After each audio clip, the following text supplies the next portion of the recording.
You wanna close that door? Nah, leave it open. There's always room for more. Can you pass me that sage so we can cleanse this space, please? I can't. I love that intro. Peace, and welcome back to the Divinity Podcast. I am your host with the most, Divinity, the Pod MC. And a lot of you got a little taste of why they call me the Pod MC. Stop playing with me. Anyway, I digress. This is season 3, episode number 2, entitled To Learn to Love to Love Ya. Now, I'll get back to why I named this episode this way, but I want to kind of go back to season 1 real quick, episode 2, where we named that episode Deuce, Chucka-Deuce. And that episode, we defined what self and the word love meant from the dictionary, and then we interpreted into our own lives, right? Because in order for us to develop into better human beings, we need that self-love. Because if we don't have self-love for us, then how can we learn to love other people, right? So now we go into season 2, episode 2, Too Far Under the Rug. And this is about the hurt in the community of people who have been molested as children. And they grow up with that trauma, and they have to deal with seeing that the predator or the family member that did those things to them, and it's just swept under the rug. Nobody says anything about it, but we all know it happened. So I want you to imagine growing up in a home where you celebrate, your birthdays or family reunions, and you see that person that did these things to you, and nobody has done anything. There's no justice. But then at some point in life, we in season 3 now, so we are learning, right? To learn to love ya. And when that happens, you learn that, okay, this has happened to me. Yes, I was a victim of abusing myself. I didn't have self-love, season 1. Yes, I was molested. Somebody caused me to be a victim of abuse, molestation, rape, whatever it is. Yes, I was a victim, but in season 3, I'm learning to love ya. Learn me, learn to love me. And now that I'm learning to learn and love me, I have done the work. I'm no longer looking at what that person has done to me. How do I heal myself from this? To learn to love you looks like, okay, I was raped at the age of 16. Not realizing that it was rape, but I was raped at the age of 16. So now I feel like I'm always obligated to do these things for men. But not anymore, because I've learned that that's trauma, right? So now that I learned that was trauma, I am doing the very best that I can to self-love on me, learn how to self-love on me, so that way I can need to learn to love me. And then that turns into triumph. That turns into testimony, so that you can touch somebody else that can touch somebody else that can touch somebody else. To learn to love you looks like another man telling another man it's okay for you to cry. To learn to love you looks like that same temperance that you have for that man after he put you through all that. It's the same temperance you have for your female friends. That's why I say the universe works in mysterious ways. A little tidbit about this episode. I had a whole episode recorded for y'all. Whole episode, about 15 minutes, and it just disappeared. Because it was some work that needed to be done to learn to love you. So when you have other people around that are holding you accountable to do these things, right? I understand that, this person has hurt you. But I'm here to learn to love you. And that takes time. One of the best things I could have ever heard from someone was, growth is welcome here, and you could take all the time you need with me. Because I have the patience, and I have the love, and I have the reality that, that the universe has brought you into my life to help me bring the best me to fruition. To learn to love you looks like starting a women's group. To learn to love you looks like a man starting a men's group. Co-ed groups. Let's create dialogue with each other. To understand, well, okay, well, brother, why do you feel? And I won't say gentleman. Little tidbit. Anthony T. Browder, look him up. Very, very important to the culture. One of the greatest elders that I have ever listened to, Anthony T. Browder. He talks about African history. And he tells you, in order for you to learn about who you are, you need to go back in history. But I digress now. A little tidbit about using the word gentleman. In the British dictionary, they call a gentleman a gentleman because he beats his wife with his hands open instead of a closed fist. So let's get out of the habit of saying ladies and gentlemen and start saying brothers and sisters, because we're all connected. We're all connected. And I love you. So when I see you, it's something about you that reflects something about me. And even if it's a negative thing, that means I just need to work a little bit harder. When I see the positive things in you, that means I'm doing something right. It's like that moment when you start hanging around people so much that y'all start to dress alike and you don't even know it. You start to think alike and you don't even know it. Like, oh, I was just talking about that. Oh, you read my mind. Oh, you must have knew. Did we beam it to you? To learn to love ya. Brothers and sisters, I want you to understand that learning about who we are. Now let me, oh, you funny universe. Let me get into that real quick. See, we have this habit of trying to be like the very same people who have oppressed us, who have demeaned us, raped us, murdered us, slaughtered us, castrated us. And these are the very same people that set up a society that told you you need to aspire to be like them. But the moment you start to speak your truth about who Malcolm X is, who Marcus Garvey was, who MLK Jr. was, and they always like to throw Martin Luther King Jr. in there, forgetting that they killed him too.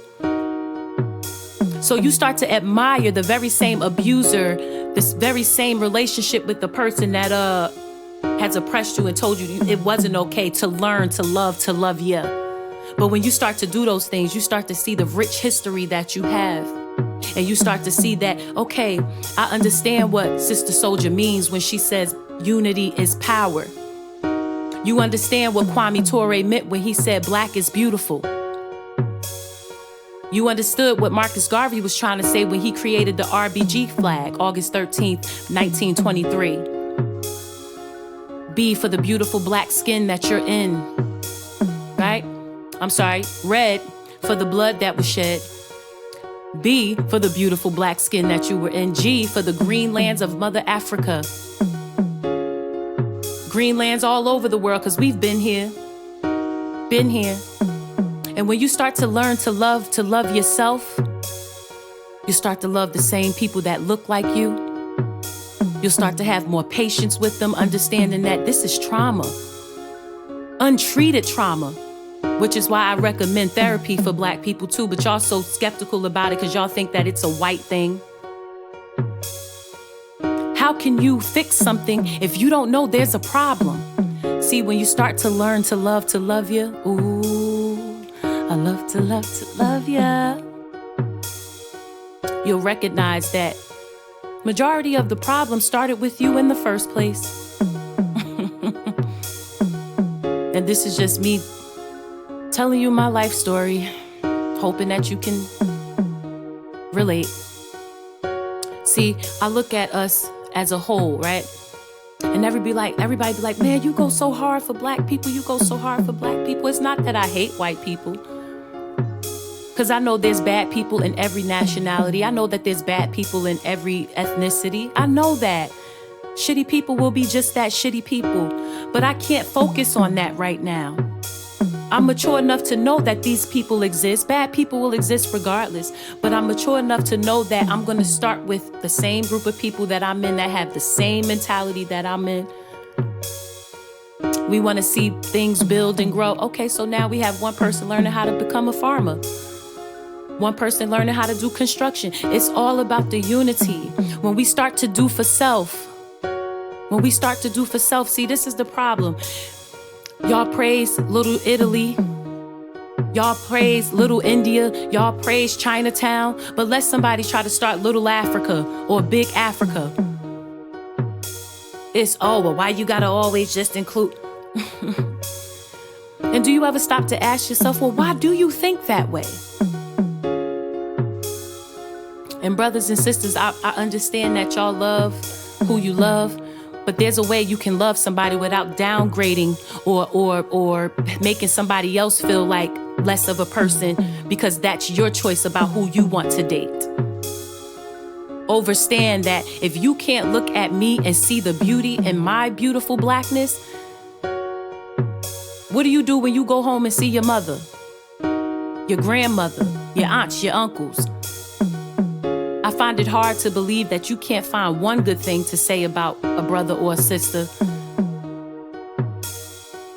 and you putting them down because you need to feed your ego for why the reasons you decided to date outside of your demographic of people.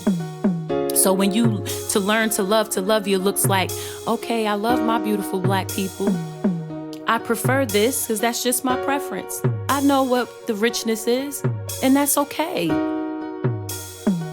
And then another thing is when you start to learn to love you, you understand that people are gonna love who they wanna love.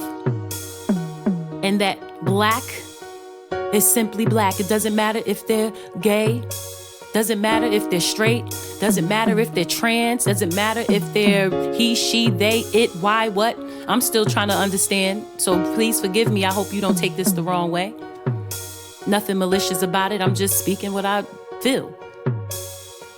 So to learn to love you, is simply what it says. To learn to love, to love you. So you have to learn to love you. And now I want to leave off, I want to end on this note, since I'm talking about Mr. Marcus Mosiah Garvey, right? And tomorrow's his birthday, by the way. Tomorrow's his birthday, by the way. So, Mr. Marcus Mosiah Garvey, I want to thank you for creating the blueprint, because you created the UNIA, which had over, I think it was like 6 million members in the United States alone. That is the biggest black organization to ever be in existence. Marcus Mosiah Garvey was so great that even Elijah Muhammad studied his blueprint. And we know how big the Nation of Islam is. So I'm gonna leave you off with this, and then I'll take it from there, man. This is Marcus Mosiah Garvey. He said, you have Africa. You are in other continents and islands of the sea. You are millions upon millions strong. And I appeal to you to stop being the underdogs and footstools of others. Stop complaining, whining, and talking about bad luck and misfortune. Shake yourself. Get up. Start over. Overcome the ills around you. You are responsible for what you are, what you want to be.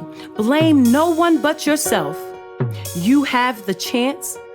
What you want is the will to do, and to dare others to stop you. That is why they watch you so carefully, that you may not get away with any progressive ideas which would be a surprise to the world of theirs.